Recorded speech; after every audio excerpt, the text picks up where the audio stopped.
¿Sabías que partes del cuerpo de Santa Bernardita y del Padre Pío han permanecido incorruptos, desafiando el paso del tiempo? Aunque algunos santos llevan máscaras de cera en señal de respeto, partes de sus cuerpos siguen intactas. En este video, exploraremos las asombrosas historias de 12 santos con cuerpos parcialmente incorruptos. Empecemos. Santa Bernardita de Soubirous. La historia de Santa Bernardita Soubirous es un testimonio de fe y perseverancia que superó las dudas y las críticas. Nacida el 7 de enero de 1844 en Lourdes, Francia, Bernardita creció en una familia humilde y vivió una vida sencilla y devota. A pesar de su condición de pobreza y su analfabetismo, su corazón estaba lleno de fervor por la Virgen María y el Rosario. En 1858, cuando tenía 14 años, Bernardita vivió un acontecimiento que cambiaría su vida y la historia de Lourdes. Mientras recogía leña cerca de la gruta de Massabielle, sintió una presencia misteriosa y vio a una figura luminosa, la Virgen María. Vestida con un manto blanco y azul y con un rosario en las manos, la Virgen se apareció sobre rosas doradas. A pesar de su debilidad y enfermedad, Bernardita se arrodilló y comenzó a rezar el rosario, y la Virgen la acompañó en su oración en silencio. El mensaje de la Virgen, transmitido en el dialecto local, fue claro. Bernardita debía regresar a la gruta durante 15 días consecutivos. La Virgen prometió que sería feliz en el otro mundo y le pidió que solicitara a los sacerdotes la construcción de una capilla y que escarbara en el suelo para encontrar un manantial, lo cual Bernardita hizo con fe y determinación. La gruta de Massabielle se convirtió en un lugar de peregrinación, y la capilla de la Inmaculada Concepción fue construida en cumplimiento de la petición de la Virgen. Tras las apariciones, Bernardita ingresó a la congregación de las Hermanas de la Caridad de Nevers, dedicando su vida al servicio de los enfermos y abrazando una vida de humildad y sacrificio. A pesar de su grave enfermedad, incluyendo un tumor en la rodilla y tuberculosis pulmonar, Bernardita mantuvo su alegría y amor por los demás hasta su fallecimiento el 16 de abril de 1879 a los 35 años. Su cuerpo, sepultado en el convento, fue exhumado 3 veces durante el proceso de beatificación y canonización, y en cada ocasión se encontró sorprendentemente bien conservado un signo de su santidad. Hoy, su cuerpo incorrupto reposa en la capilla Saint-Gildard de Nevers, donde los fieles pueden visitarlo.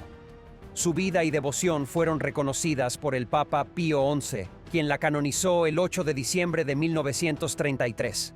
Santa Bernardita, conocida por su humildad y fe, sigue siendo un faro de esperanza y amor para todos los creyentes. Santa Teresita del Niño Jesús. La vida de Santa Teresita es un conmovedor testimonio de amor y fe que perdura más allá de la muerte. Su cuerpo, sorprendentemente preservado tras su fallecimiento, se convierte en un símbolo tangible de su profunda conexión con lo divino. Este fenómeno asombroso, conservado a lo largo de los años, sigue maravillando a fieles y curiosos, recordándonos la presencia eterna de su espíritu radiante. La incorruptibilidad de Santa Teresita no es solo un misterio, sino un recordatorio palpable de la promesa de vida eterna para quienes creen. Nacida el 2 de enero de 1873 en Alençon, Normandía, bajo el nombre de Marie-Françoise Thérèse Martin, es conocida como Santa Teresita del Niño Jesús y de la Santa Faz. Aunque su vida fue breve, dejó una huella imborrable en la historia. Criada en una familia profundamente religiosa, sus padres, Louis Martin y Acelia María Guérin, le inculcaron valores de amor, humildad y devoción. Desde pequeña, Teresita sintió una atracción irresistible hacia Dios. A los 15 años, ingresó al convento de las Carmelitas Descalzas en Lisieux, dedicando su vida enteramente a Dios. Teresita no se destacó como mística en el sentido tradicional, pero su espiritualidad estaba llena de sencillez y amor. Experimentó visiones que la conectaban con una infancia espiritual y creía que todos podían acercarse a Dios con la humildad y confianza de un niño. Su caminito de infancia espiritual se convirtió en su legado. Aunque no realizó grandes hazañas, Teresita vivió cada día llevando a cabo pequeños actos de amor, transformando su vida cotidiana en un camino hacia la santidad. Un primer milagro ocurrió en su infancia. A los 9 años, una grave enfermedad la aquejaba, pero una oración ante la estatua de Nuestra Señora de las Victorias la sanó de inmediato, marcando su vida y llevándola a amar profundamente a la Madre de Jesús. Después de su muerte en 1897, los milagros continuaron. La lluvia de rosas prometida por Teresita se manifestó en numerosas ocasiones. Personas de todo el mundo experimentaron su intercesión, como la pequeña reina Fouquet, una niña ciega de 4 años que fue curada en su tumba. Durante la Primera Guerra Mundial, soldados en las trincheras confiaron en su florecita y sintieron su protección. Aunque su cuerpo fue exhumado, no estaba completamente incorrupto. Sin embargo, su rostro y manos se conservaron. La mano izquierda de Teresita, que fue cortada por el padre Jerónimo Gracián, se encuentra en un relicario en la iglesia de la Merced en Ronda, España. Este fragmento de su cuerpo sigue siendo un signo de su santidad. Santa Teresita, la pequeña flor, fue canonizada en 1925. Su caminito sigue guiando a las almas hacia Dios. Que su devoción y amor nos inspiren a vivir cada día con sencillez y confianza en el Padre Celestial. San Juan Bautista Vianney, conocido como el Santo Cura de Ars, nació en 1786 y fue ordenado sacerdote en 1815. Su vida se destacó por una profunda devoción y un ardiente deseo de salvar almas. En 1818 fue nombrado párroco en el pequeño pueblo de Ars, donde vivió en austeridad y enfrentó ataques directos del demonio con una notable paciencia y paz espiritual, encarnando el ideal del sacerdote que busca el corazón de Jesús. Durante 40 años, San Juan María Vianney dedicó gran parte de su vida al confesionario, escuchando las confesiones de los penitentes con un fervor inigualable. A veces pasaba hasta 18 horas seguidas en el confesionario, alimentándose solo con pan y papas. Su amor y dedicación por la reconciliación con Dios le ganaron el título de Santo Cura de Ars. Además de su ministerio en el confesionario, San Juan María Vianney fundó el Instituto Providencia para acoger a huérfanos y visitó a enfermos y familias necesitadas. Restauró la iglesia local y organizó celebraciones patronales para fortalecer la comunidad. El demonio acosaba a San Juan con ruidos nocturnos y hasta incendió su cama para interrumpir su ministerio. Sin embargo, él persistió en su labor, confiando plenamente en la protección divina. Su devoción a Santa Filomena era notable. Creó una capilla en su honor y prometió 100 misas en su lecho de muerte. Durante una de estas misas, cayó en éxtasis y atribuyó su curación a la intercesión de Santa Filomena, lo que le otorgó un don especial para expulsar demonios. Tras su muerte el 4 de agosto de 1859, la figura de San Juan María Vianney se erige como un prodigio. Al igual que otros santos, su cuerpo desafía el paso del tiempo, mostrando una incorruptibilidad sorprendente. Conservado en un relicario de cristal en la Basílica de Ars, Vianney parece reposar en un sueño eterno, emanando serenidad para los numerosos visitantes. Su cuerpo, casi inalterado por el tiempo, se convierte en un testimonio tangible de su santidad y de los misterios divinos de la fe. Este fenómeno inexplicable convierte a San Juan María Vianney en un faro que ilumina el poder transformador de la fe y la devoción, celebrados con profunda reverencia por la Iglesia y sus seguidores. San Juan María Vianney fue canonizado por el Papa Pío XI en 1925 y mencionando Santo de los Sacerdotes, se celebra el 4 de agosto, día en el que también se conmemora el Día de los Sacerdotes. Como él mismo dijo, nuestras faltas son un grano de arena frente al gran monte de la misericordia de Dios. Santa Catalina Labouré, nacida en Francia en 1806, vivió una vida de profunda humildad y devoción. Quedó huérfana de madre a los 9 años y confió su cuidado a la Virgen María, quien aceptó su petición. Aunque tenía que ayudar en la casa de su padre, Catalina siempre anhelaba ser religiosa y encontraba momentos para la oración. Un sueño revelador la guió hacia su vocación. En una visión, un anciano sacerdote la llamó al final de una misa, y al visitar la congregación de las Hermanas de la Caridad en Chatillon, reconoció al anciano en un retrato. Era San Vicente de Paul, el fundador de la congregación, confirmando así su vocación. A los 24 años, Catalina se unió a la comunidad con gran alegría. En 1830, durante la víspera de la fiesta de San Vicente, la Virgen María se le apareció y le reveló acontecimientos futuros, incluyendo la creación de la medalla milagrosa. La Virgen mostró a Catalina el diseño de la medalla, con la inscripción: «Oh María, sin pecado concebida, ruega por nosotros que recurrimos a ti». Le prometió abundantes gracias a quienes llevaran la medalla con fe. La medalla milagrosa se difundió rápidamente y fue acompañada de numerosos prodigios, como la disminución de una epidemia de cólera en París. Catalina falleció en 1876 y fue enterrada en la Basílica de las Hijas de la Caridad en París. 56 años después, durante su proceso de beatificación, su cuerpo fue exhumado y sorprendentemente se encontró incorrupto. Aunque sus hábitos estaban deteriorados por la humedad, su cuerpo se mantenía intacto. Hoy en día, reposa en la Capilla de las Apariciones en la Rue du Bac en París, como un testimonio palpable de su santidad y conexión con lo divino. San Juan Bosco, conocido cariñosamente como Don Bosco, nació el 16 de agosto de 1815 en Castelnuovo de Asti, Italia. Su madre, Margarita Occhiena, le inculcó desde temprana edad una sólida educación cristiana, marcando el inicio de una vida dedicada al servicio y a la formación de los jóvenes. Con una inteligencia notable y un corazón generoso, Don Bosco mostró desde joven una inclinación natural por organizar juegos y actividades que fomentaran la espiritualidad y el aprendizaje entre sus amigos. Criado en una familia humilde, Don Bosco sintió una fuerte vocación religiosa que lo llevó a dedicar su vida a ayudar a los jóvenes más necesitados. Fundó la Congregación Salesiana, una orden religiosa comprometida con la educación integral, que abarca tanto el conocimiento académico como el crecimiento moral y espiritual. Don Bosco estableció escuelas, oratorios y talleres para ofrecer a los jóvenes desfavorecidos oportunidades para desarrollarse en un entorno lleno de amor y apoyo. Uno de los aspectos más admirables de su vida fue su relación con los jóvenes.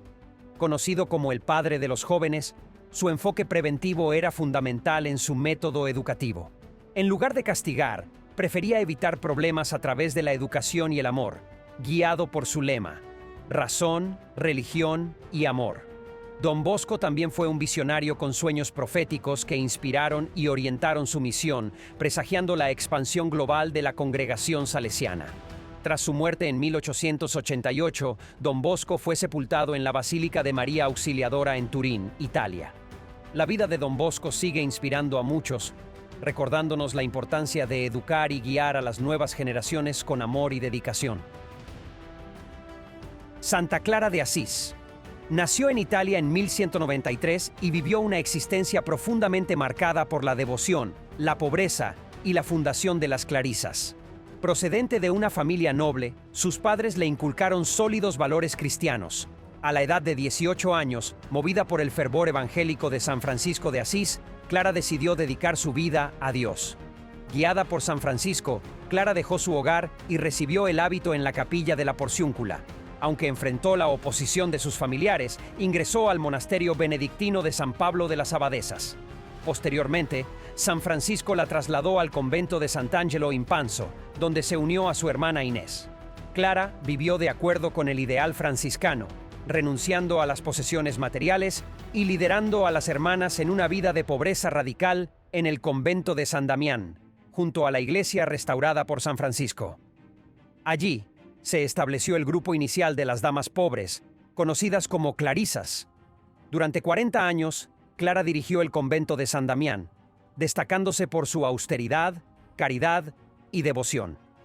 Se dice que sus oraciones fueron tan poderosas que lograron disuadir a los sarracenos que sitiaban Asís. Santa Clara redactó la forma de vida y la regla franciscana adaptada para las religiosas. En 1253, su regla fue aprobada por un documento pontificio y Clara fue canonizada en 1255. Su cuerpo fue inicialmente sepultado junto al de San Francisco durante 7 años. En 1260 fue trasladado debajo del altar mayor, donde permaneció durante casi 6 siglos. El 23 de septiembre de 1850 Su cuerpo fue descubierto incorrupto tras 8 noches de trabajo. Hoy en día, su sepulcro exacto puede ser visto en la cripta. El cuerpo de Santa Clara se encuentra en una urna de bronce dorado, con su rostro y manos cubiertos de cera para conservar su estado incorrupto. Su vida y legado continúan inspirando a muchos en su camino hacia la santidad. Santa Rita de Casia, conocida como la Santa de lo Imposible, nació en mayo de 1381 en Rocca Porena, un pequeño pueblo en las montañas de Italia. Hija de Antonio Mancini y Amata Ferri, conocidos por su apodo Los Pacificadores de Jesucristo, Rita creció en una época de constantes conflictos y guerras. A pesar de los tiempos difíciles, sus padres le enseñaron a vivir en el temor y amor de Dios. A pesar de su profundo deseo de ingresar al convento, Rita obedeció la voluntad de sus padres y se casó con Pablo de Ferdinando, un joven conocido por su carácter violento. A lo largo de su vida matrimonial, Santa Rita demostró una paciencia y bondad excepcionales, lo que finalmente transformó el corazón de su esposo. Sin embargo, no pudo evitar la trágica muerte de Pablo a manos de enemigos de su pasado. En su dolor, Rita suplicó a Dios que tomara a sus hijos en su reino para evitar que buscaran vengar la muerte de su padre y mancharan sus almas. Quedándose viuda y sin hijos, Rita decidió cumplir su sueño de entrar al convento de las Agustinas de Casia, pero su solicitud fue rechazada inicialmente. Con fe inquebrantable, oró a sus santos protectores, y un milagro ocurrió. San Juan Bautista, San Agustín y San Nicolás de Tolentino la guiaron al convento, donde pudo finalmente ingresar y vestirse con el hábito agustiniano. En el convento, Santa Rita se dedicó a la oración, la penitencia y el amor a Cristo crucificado. Durante un éxtasis místico, recibió un estigma en la frente, una astilla que representaba la corona de espinas de Jesús. A pesar de los esfuerzos por extraerla, la astilla reaparecía cada mañana y emitía un aroma milagroso a rosas. Su fama de santidad se difundió y sus oraciones llevaron a curaciones y conversiones sorprendentes. Santa Rita falleció en el monasterio de Casia en 1457 y fue canonizada en 1900. Su legado de fe, paciencia y dedicación en medio de las dificultades sigue inspirando a muchos. Su cuerpo incorrupto descansa en una urna de cristal en la Basílica de Casia, Italia, donde los fieles y turistas pueden visitarlo y rendir homenaje a la santa que convirtió lo imposible en posible. Santa Margarita Alacoque. En las pintorescas tierras de Borgoña, el 22 de julio de 1647, nació una niña destinada a convertirse en mensajera de un amor divino.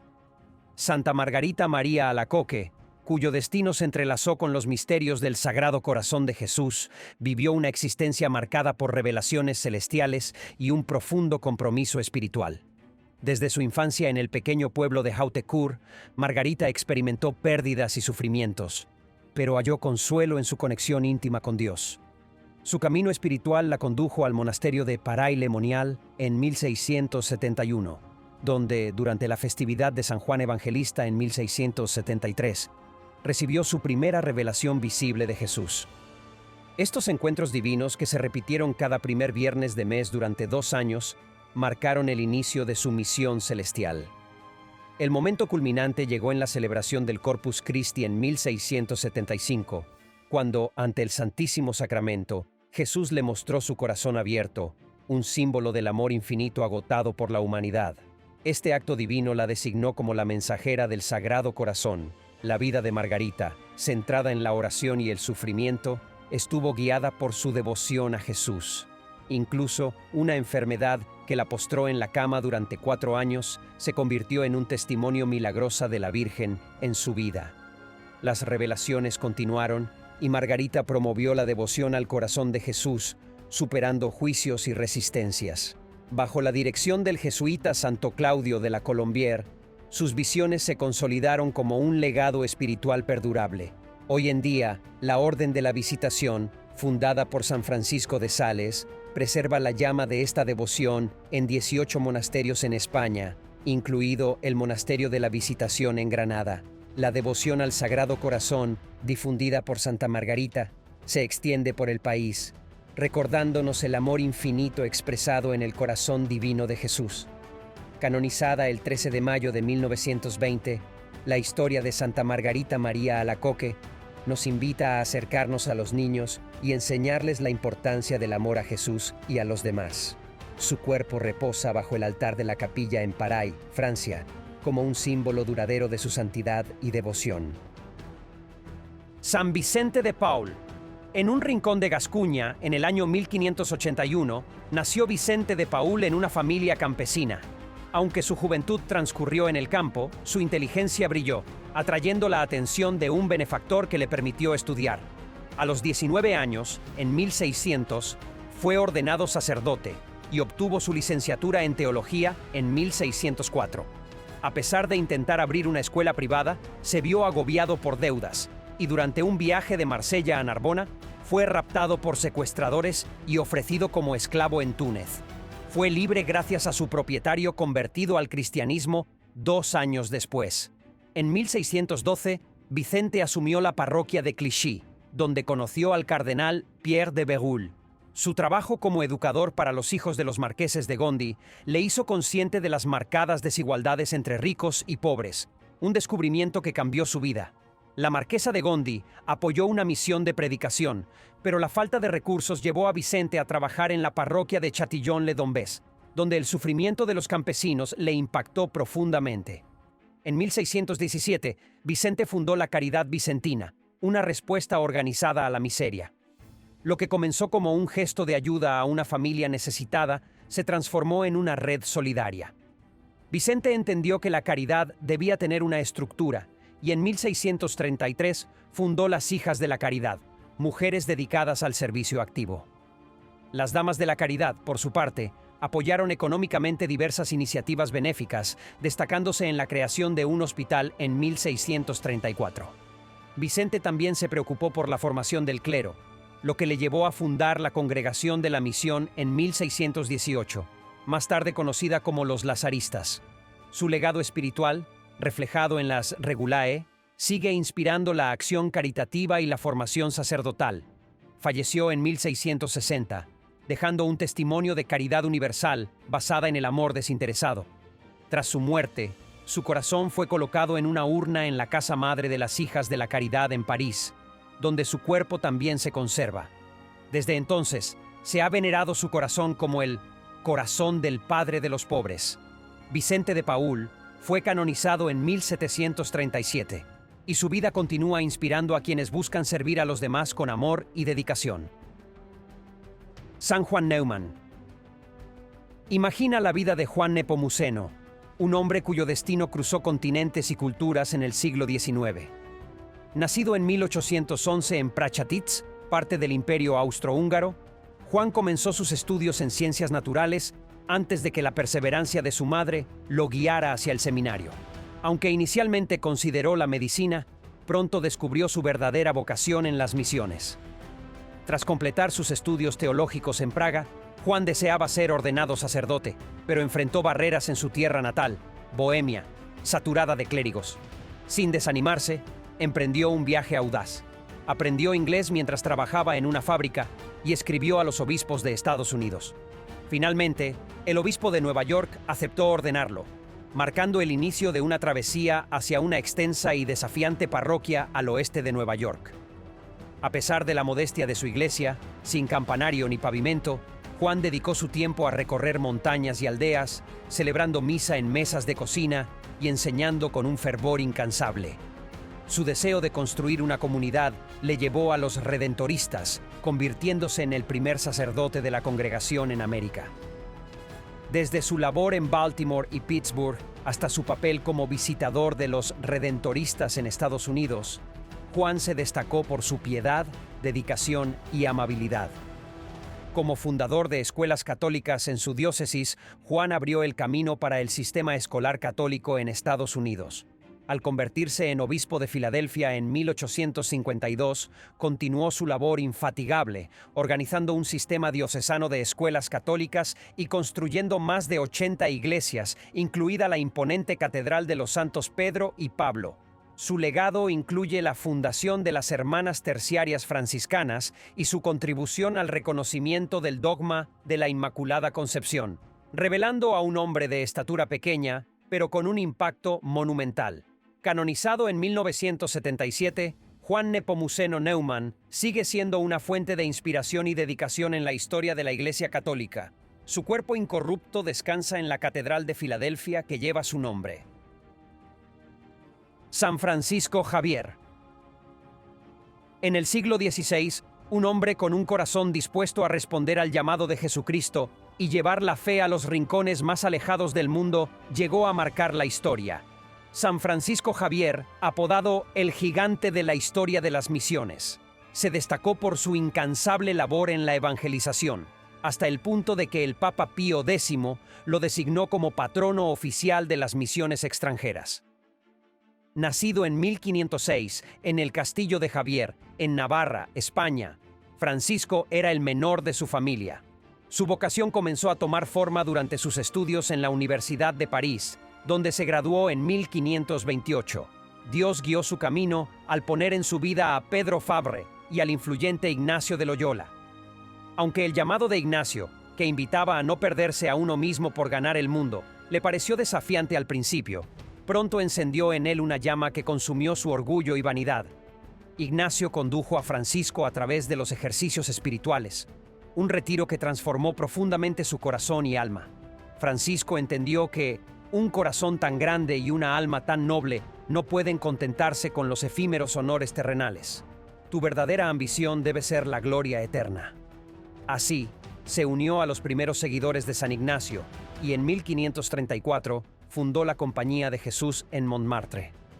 Juntos, hicieron un voto de pobreza y aunque inicialmente planearon una misión en Tierra Santa, decidieron finalmente ir a Roma.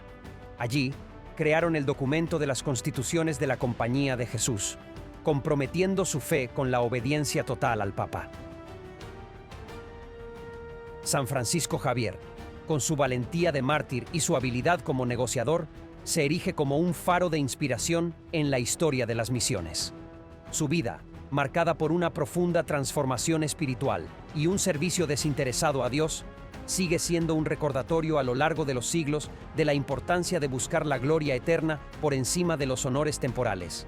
En Goa, India, la Basílica del Bom Jesús conserva su cuerpo incorrupto, un testimonio duradero de su santidad y dedicación. San Padre Pío. A pesar de haber fallecido en 1968, hace más de 55 años, partes del cuerpo del Padre Pío permanecen en buen estado. Este fenómeno, que desafía toda explicación científica, ha sido interpretado por muchos como un verdadero milagro, sirviendo como un testimonio palpable de su santidad. Aunque su cara tiene una máscara de silicona para recibir a los fieles, es importante que sepas que no fue hallado completamente incorrupto, aunque con partes asombrosamente bien conservadas. El Padre Pío, conocido como San Pío de Pietrelcina, es uno de los santos más venerados del siglo XX. Nacido Francesco Forgione el 25 de mayo de 1887 en Pietrelcina, Italia, mostró desde joven una profunda inclinación hacia la vida religiosa. A los 15 años, ingresó al noviciado de los capuchinos y tomó el nombre de Fray Pío. Desde su juventud, Francesco sintió un llamado intenso hacia Dios. Se unió a la orden capuchina y asumió el nombre de Pío, dedicando su vida a la oración, la penitencia y el sacrificio. Su devoción a la Eucaristía y a la Virgen María era notable. Sin embargo, su vida espiritual alcanzó un nivel extraordinario en 1918, cuando recibió los estigmas de Cristo en manos, pies y costado.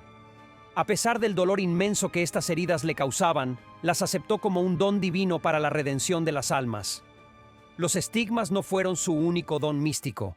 El Padre Pío también poseía la capacidad de estar en dos lugares al mismo tiempo, un fenómeno asombroso para él y para quienes lo conocían. Durante las confesiones, era capaz de ver los pecados ocultos de los penitentes, guiándolos hacia la conversión. Sus visiones proféticas y su comunicación con ángeles y santos eran parte integral de su vida cotidiana. El confesionario del Padre Pío siempre estaba lleno. Pasaba horas escuchando las luchas, pecados y penas de las personas, ofreciendo consuelo, sanación y guía espiritual. Muchos experimentaron profundas transformaciones después de confesarse con él. Su amor por las almas era evidente, y su intercesión se sentía como un puente directo hacia Dios. El 23 de septiembre de 1968, a los 81 años, el Padre Pío falleció. Su funeral atrajo a multitudes, pero nadie esperaba que su cuerpo desafiara el proceso natural de descomposición. Cuando fue exhumado en 2008, sus restos estaban asombrosamente preservados: piel, cabello y uñas intactos. Este fenómeno sigue sin explicación científica, y la Iglesia lo considera un signo de la gracia divina y la santidad del Padre Pío. En 2002, el Papa Juan Pablo II canonizó a San Pío de Pietrelcina. Sus escritos, cartas y oraciones continúan inspirando a creyentes de todo el mundo. El Padre Pío nos recuerda la unión del sufrimiento con Cristo, el poder de la oración y cómo Dios actúa a través de sus santos, que su intercesión nos acerque a Dios y que su cuerpo incorrupto nos hable de la vida eterna que aguarda a quienes siguen fielmente a Jesucristo.